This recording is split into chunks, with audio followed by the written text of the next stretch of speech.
Hello guys! Welcome to my vlog!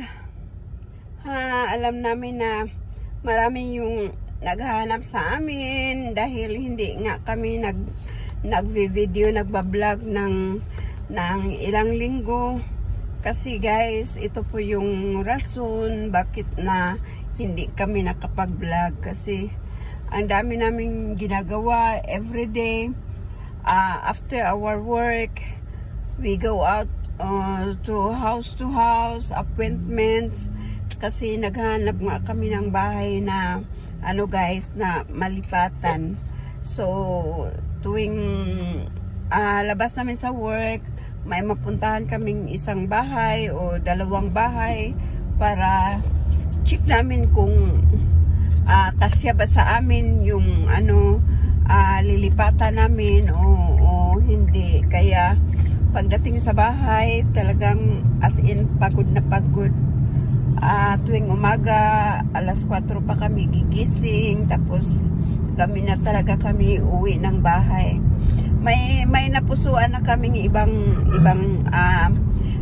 ilang bahay guys, pero yung mga landlord yun na naghahanap pa ng mga documents kung good criminal record ka ba or may kaya ka bang makabayad ng hanapan ka ng bank account, ganun yung mga requirements na hingiin na ipakita mo na capable ka na magbayad ng renta buwan-buwan. Kaya yun, hanggang ngayon na hindi pa finalize talaga yung mga guys, yung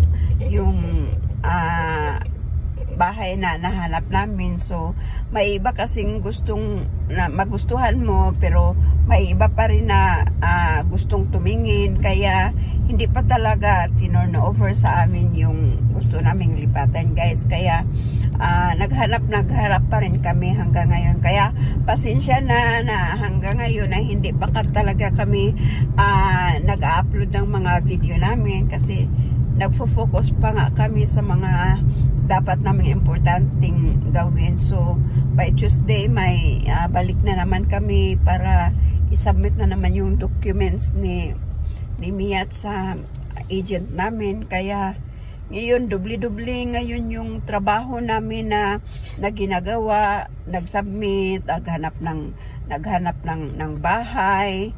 Kaya pagod na pagod guys. Kaya pasensya na, at babalik rin kami kung makasitol na kami uli sa bago naming lilipatan guys.